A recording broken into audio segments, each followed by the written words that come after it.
ತುಪ್ಪ ಎಲ್ಲ ಬಳಕೆ ಮಾಡಿದ್ರೆ ಕ್ಯಾನ್ಸರ್ ಬರುತ್ತೆ ಅಂತ ಒಂದಷ್ಟು ಸೋಷಿಯಲ್ ಮೀಡಿಯಾ ನಂದಿನಿ ಗುಣಮಟ್ಟಕ್ಕೆ ಹೆಸರುವಾಗಿರ್ತಕ್ಕಂಥದ್ದು.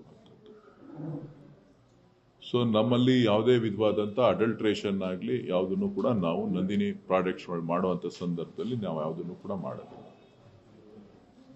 ಕೆಲವು ಕಿಡಿಗೇಡಿಗಳು ಸಾಮಾಜಿಕ ಸೋಷಿಯಲ್ ಮೀಡಿಯಾದಲ್ಲಿ ಆಗಿಂದಾಗೆ ಇಲ್ಲ ಸಲ್ಲದ ಅಪಪ್ರಚಾರಗಳನ್ನು ಮಾಡ್ತಾ ಇರ್ತಾರೆ. ಅದ್ರ ಬಗ್ಗೆ ಒಕ್ಕೂಟದಲ್ಲಿ ಆಡಳಿತ ಮಂಡಳಿ ಸಭೆ ಕರೆದಂಥ ಸಂದರ್ಭದಲ್ಲಿ ಚರ್ಚೆ ಮಾಡಿ ಅದನ್ನು ಮುಂದಿನ ತೀರ್ಮಾನವನ್ನು ನಾವು ತೆಗೆದುಕೊಳ್ತೇವೆ.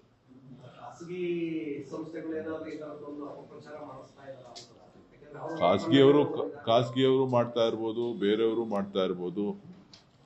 ಕಾಂಪಿಟೇಟರ್ಸು ಪ್ರೈವೇಟ್ನಲ್ಲಿ ನಾವು ಮಾಡಬೇಕಾದಾಗ ಕೆಲವೊಂದು ಅಪಪ್ರಚಾರಗಳನ್ನು ಮಾಡುವಂಥದ್ದು ಸಹಜ. ನಂದಿನಿ ಯಾವತ್ತೂ ಕೂಡ ಗುಣಮಟ್ಟದಿಂದ ಹಿಂದೆ ಸರಿದಿಲ್ಲ. ನಮ್ಮ ಎಷ್ಟೇ ನಷ್ಟ ಆದರೂ ಕೂಡ ಯಾವತ್ತೂ ಕೂಡ ನಾವು ಗ್ರಾಹಕರಿಗೆ ಮತ್ತು ರೈತರಿಗೆ ಅನ್ಯಾಯ ಮಾಡೋ ರೀತಿಯಲ್ಲಿ ನಂದಿನಿ ಕೆಲಸ ಮಾಡಿಲ್ಲ. ಮುಂದಕ್ಕೂ ಕೂಡ ಆ ಗುಣಮಟ್ಟವನ್ನು ಕಾಪಾಡುವಂಥ ಕೆಲಸ ನಂದಿನಿ ಮಾಡ್ತಾರೆ.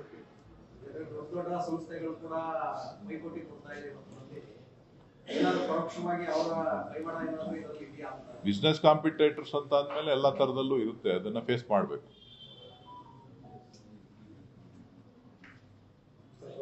ಸಾಕಷ್ಟು ಚರ್ಚೆ ಆಗುತ್ತೆ ಸರ್. ಎಚ್.ಸಿ. ಮಾದೇವಪ್ಪ ಕೊಟ್ಟಂತ ಒಂದು ಹೇಳಿಕೆ, ನಾಯಕರ ಬದಲಾವಣೆ ವಿಚಾರವಾಗಿ ಮಾಧ್ಯಮದವರು ಪ್ರಶ್ನೆ ಕೇಳಿದ ಸಂದರ್ಭದಲ್ಲಿ ಹೈಕೋರ್ಟ್ ಅವರು ಬೀದಿ ನಾಯಕರನ್ನ ಒಳಗಾಗ್ತಾರೆ.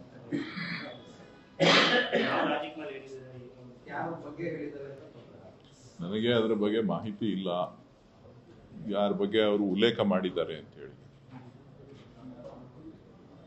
ಕಟ್ಟ ಕಾಂಗ್ರೆಸ್ಸಿಗರು ಯಾರು ಕೂಡ ಬೀದಿ ನಾಯಿಗಳಲ್ಲ, ನಿಯತ್ತಿನ ನಾಯಿಗಳು. ಕಟ್ಟ ಕಾಂಗ್ರೆಸ್ಸಿಗರೆಲ್ಲರೂ ಕೂಡ ನಿಯತ್ತಿನ ನಾಯಿಗಳೇ ಹೊರತು ಬೀದಿ ನಾಯಿಗಳಲ್ಲ. ನಾನು ಹೇಳಿಲ್ವಲ್ಲ ಹಂಗಂತ. ಕಟ್ಟ ಕಾಂಗ್ರೆಸ್ಸಿಗರು ನಾಯಿಗಳಲ್ಲ.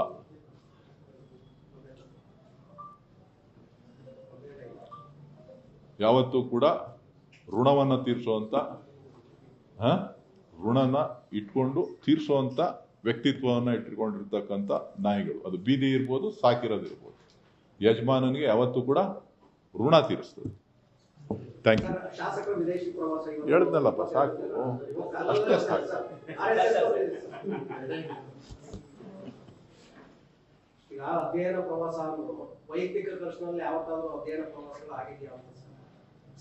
ಅವ್ರು ಶಾಸಕರಾಗಿದ್ದಾರೆ, ಅವ್ರು ಕರ್ಕೊಂಡು ಹೋಗ್ತಾರೆ. ನೀವು ಶಾಸಕರಾಗಿದ್ರೆ ನಿಮ್ಮನ್ನು ಕರ್ಕೊಂಡು ಹೋಗೋರು. ಪ್ರಯತ್ನ ಮಾಡಿ, ನೀವು ಶಾಸಕರಾಗೋದಕ್ಕೆ ನಿಮ್ಮನ್ನು ಕರ್ಕೊಂಡು ಹೋಗ್ಬೋದು. ಈಗ ಸ್ವಲ್ಪ ಹೇಳಿ, ವಿಶ್ವಾಸಕ್ಕೆ ಕೆಲವ್ರು ಹೋಗಿರ್ತಾರೆ, ಕೆಲವರು ದೇಶ ನೋಡಬೇಕು ಅಂತ ಹೋಗಿರ್ತಾರೆ, ಕೆಲವರು ಅಧ್ಯಯನ ಮಾಡಬೇಕು ಅಂತ ಹೋಗಿರ್ತಾರೆ. ಅದ್ರ ಬಗ್ಗೆ ಎಲ್ಲ ವ್ಯಾಖ್ಯಾನ ಮಾಡುವಂಥದ್ದು ಏನಿಲ್ಲ.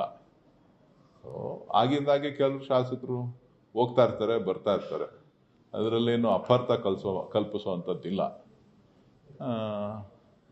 ವಿದೇಶ ಪ್ರವಾಸ ಎಲ್ರಿಗೂ ಖುಷಿ ಕೊಡ್ತದೆ.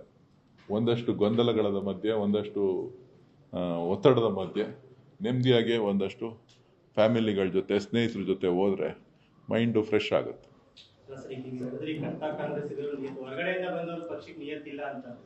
ನಾನು ಹಂಗೇನು ಹೇಳಿಲ್ಲ ಗುರು, ಸ್ವಲ್ಪ ಹೇಳ್ತೀನಿ. ನಾನು ಹೇಳಿದ್ದು ಇಷ್ಟೇನೇನೆ. ನಾಯಿಗಳನ್ನ ಯಾರಿಗೆ ಹೋಲಿಸಿದ್ದಾರೆ ನನಗೆ ಗೊತ್ತಿಲ್ಲ.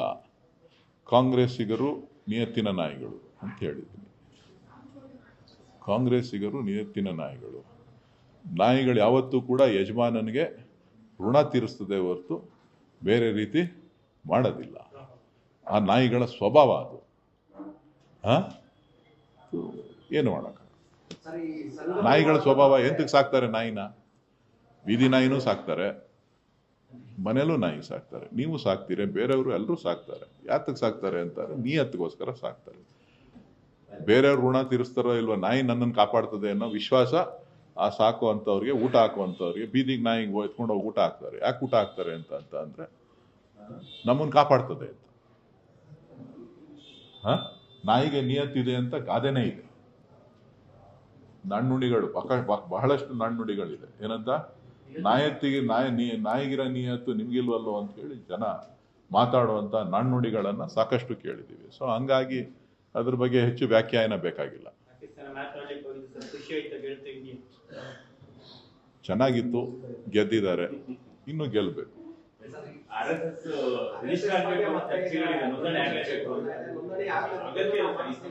ಯಾವುದು